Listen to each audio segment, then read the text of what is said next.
আসসালামু আলাইকুম।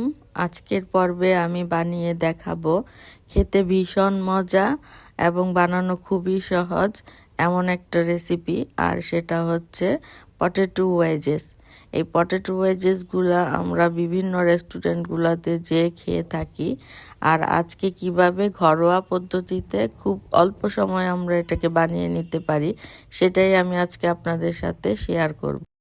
Potato wages বানানোর জন্য আমি এখানে 4টা আলুকে এরকম সাইজ করে কেটে নিয়েছি।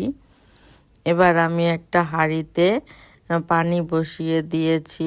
এবার আমি এই আলুগুলো এর মধ্যে দিয়ে দেব। দিয়ে আমি এই আলুগুলোর মধ্যে 1 টেবিল চামচ লবণ দিয়ে এটাকে আরেকটু নেড়ে চেড়ে দেব। এবার আমি চুলার জালটা বাড়িয়ে দিয়ে আলুগুলোকে 50%-এর মতো সিদ্ধ করে নেব। সিদ্ধ করার পর আলুগুলোকে আমি চালনিতে ঢেলে পানি ঝরিয়ে নেব এবং পানিটা শুকিয়ে নেব। এবার ওয়েজেসের বাহিরের কোটিং তৈরি করার জন্য আমি এখানে নিয়েছি 1/4 কাপ ময়দা, আর সাথে নিয়েছি 1/4 কাপ কর্নফ্লাওয়ার। এবার আমি এর মধ্যে দিয়ে দিয়েছি 1 টেবিল চামচ লাল মরিচের গুঁড়া। লাল মরিচের গুঁড়া চেষ্টা করবেন লাল টকটকে মরিচের গুঁড়া নেওয়ার জন্য। আর দিয়ে দিলাম সাথে 1 চামচ হার্বস। এটা অপশনাল, আপনারা চাইলে দিতে পারেন, নাও দিতে পারেন। এরপর আমি এর মধ্যে দিয়ে দিলাম 1 চামচ চিলি ফ্লেক্স, আর দিয়ে দেব সাথে আমি 1 চামচ লবণ। লবণটা বুঝে দিতে হবে কারণ আমি আলুতে অলরেডি লবণ দিয়েছি। আর দিয়ে দেব 1 চামচ গোলমরিচের গুঁড়া, সাথে সামান্য কিছু ধনিয়া পাতা কুচি দিয়ে আমি সমস্ত শুকনো উপকরণগুলো ভালোভাবে মিশিয়ে দেব। এবার আমি এর মধ্যে একটু একটু করে পানি দিয়ে ব্যাটারটা তৈরি করব। আমার আরও একটু পানি লাগবে। তো দিয়ে আমি এবার ব্যাটারটা মিশিয়ে নিলাম। সাথে দিয়ে দিলাম আধা চামচ বেকিং সোডা। বেকিং সোডাটা দিলে অনেকক্ষণ পর্যন্ত ওয়েজেসটা মচমচে থাকবে। আর সে দিয়ে দিলাম 2 চামচ বেসন। বেসনটা দিয়ে আমি আবার ভালোভাবে মিশিয়ে নেব। এ পর্যায়ে আমার আরও একটু পানি লাগবে।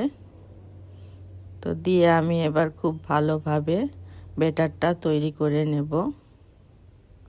ব্যাটারটার ঘনত্বটা ঠিক এই রকম হবে। এবার আমি সব আলুগুলো এর মধ্যে দিয়ে দেব, দিয়ে ভালোভাবে মিশিয়ে নেব। এবার আমি পটেটো ওয়েজেসগুলো ভাজার জন্য কড়াইতে তেল গরম করে নিয়েছি। এবার একটা একটা করে আমি পটেটো ওয়েজেসগুলো একটু ফাঁকা রেখে রেখে দিয়ে দেব। এভাবে করে আমার সবগুলো পটেটো ওয়েজেস তেলে ছাড়া হয়ে গেলে আমি এটার এক পাশটা গোল্ডেন কালার করে ভেজে নেব। তো আমার এই পাশটা গোল্ডেন হয়ে গেছে। এবার আমি এটাকে উল্টিয়ে দেব অপর পাশটা গোল্ডেন কালার হওয়ার জন্য। আবার আমি এবার এগুলাকে একটু ভেঙে ভেঙে ছাড়িয়ে ছাড়িয়ে দেব। তো আমার এই পাশটাও গোল্ডেন কালার হয়ে গেছে। এবার আমি এখান থেকে এগুলো প্লেটে উঠিয়ে নিব। তো এভাবে তৈরি হয়ে গেছে আমার পটেটো ওয়েজেস। আশা করি আমার এই রেসিপিটি আপনাদের ভালো লেগেছে।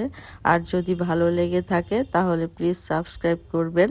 আর পরবর্তী নতুন নতুন রেসিপি দেখার আমন্ত্রণ জানিয়ে আজ এ পর্যন্তই শেষ করছি।